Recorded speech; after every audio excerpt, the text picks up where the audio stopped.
Joining us now with his reaction to today's bill signing is Brandon Nicholson, the founder of the Hidden Genius Project out of Oakland. Brandon, thanks so much for joining us. Thank you for having me. It's great to be here. We understand that you've been talking with some young men in your program about Juneteenth, and one actually designed a shirt honoring the day. Why don't you talk to us about that? Sure, thank you. The Hidden Genius Project trains and mentors Black male youth in technology creation, entrepreneurship, and leadership skills to transform their lives and communities.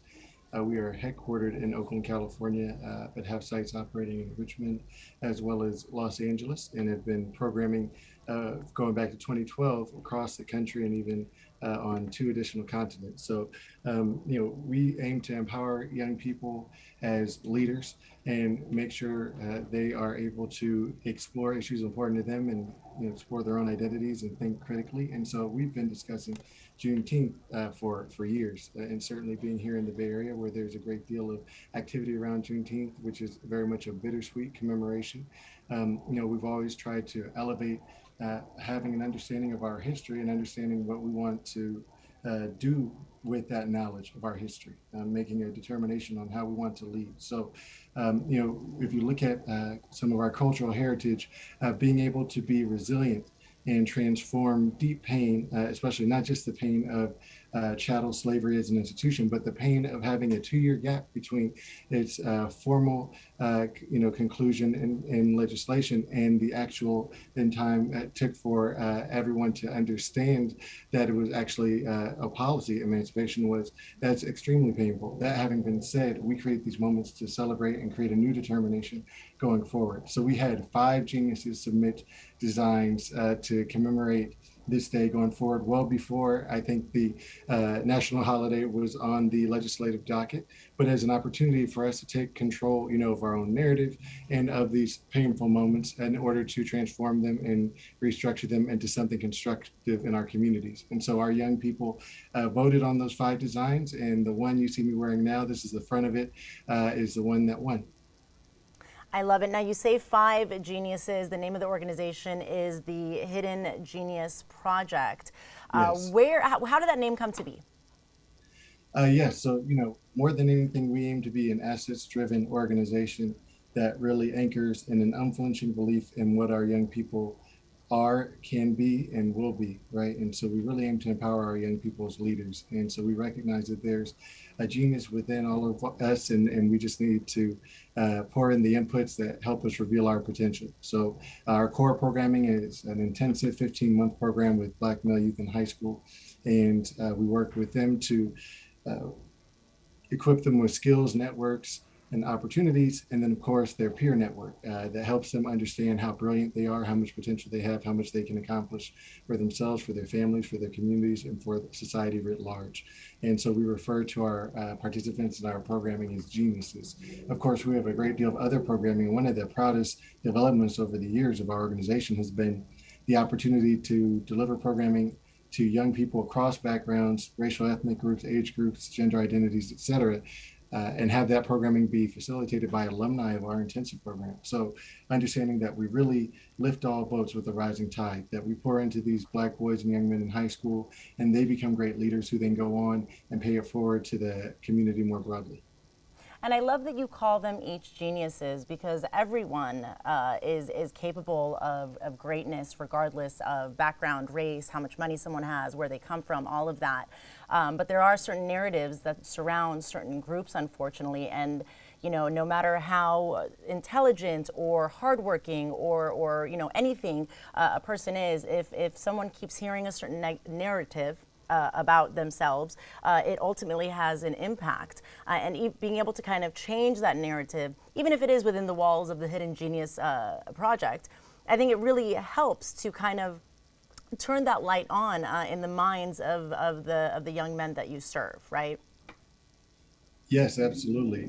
We are very intentional about making sure our young people, particularly in that intensive program, understand our fundamental mission statement, what we're doing here and why we're here. We have to be able to speak about our young people as though they're right next to us. And it's very challenging to talk about a young person and call them things like at risk or even underrepresented for that matter, because they're a person in that moment, right? They're right with potential, with possibilities. They're smart, brilliant, skilled, creative.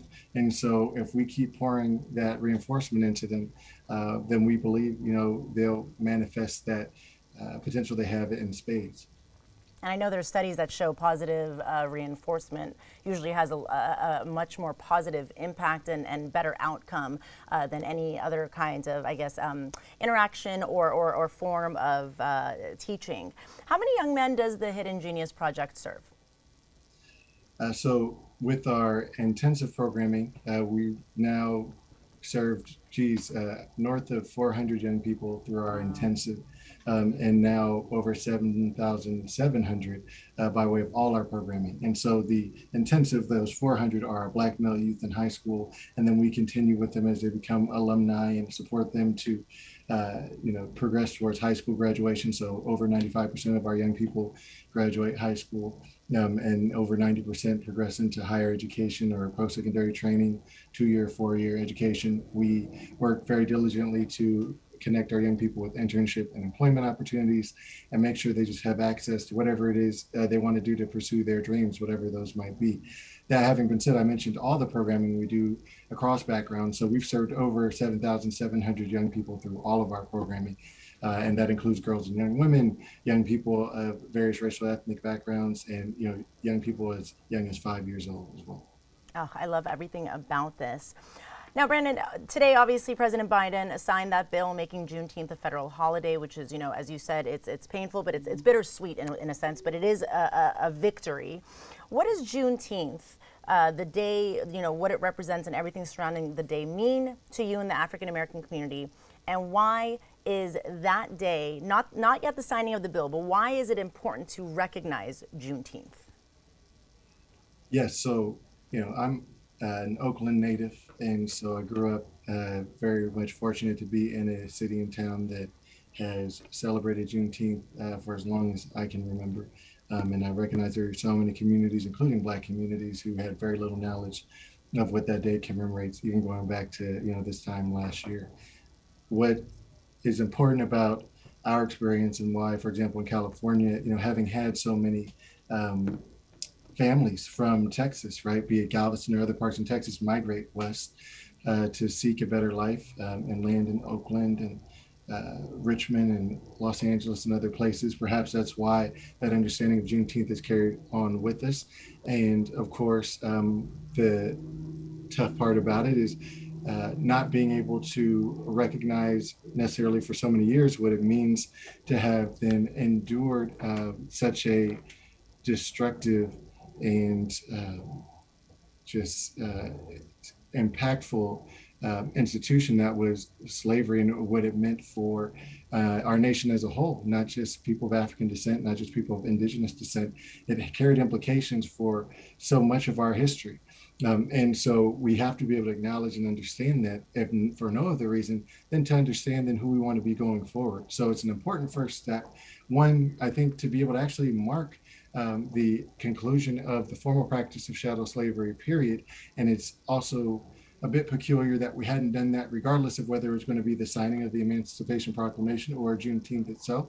And then, of course, definitely understand that there is a very real phenomenon that it took multiple years for then that Emancipation Proclamation to take hold and take effect throughout our country.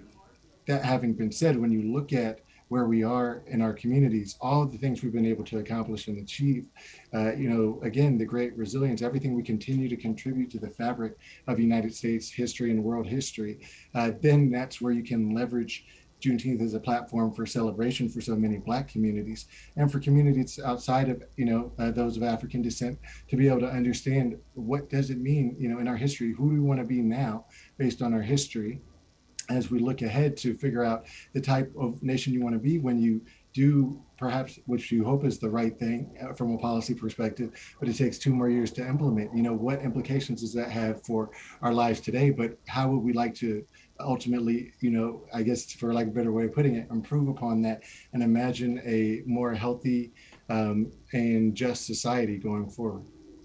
Brandon, I can only imagine how difficult this last year has been for, people, the young men coming into the Hidden Genius Project, kind of unwrapping and unpacking everything that's been going on with, the whole George Floyd situation, the BLM movement, all of that. What has it been like to kind of be the person that these young men come into every day and look up to, and just kind of, in a way, they turn to you for answers, I'd assume. What has that been like? It's got to be a lot of pressure to some degree. I mean, honestly, it's the reason I wake up in the morning. It's a great joy and honor to be able to support our young people.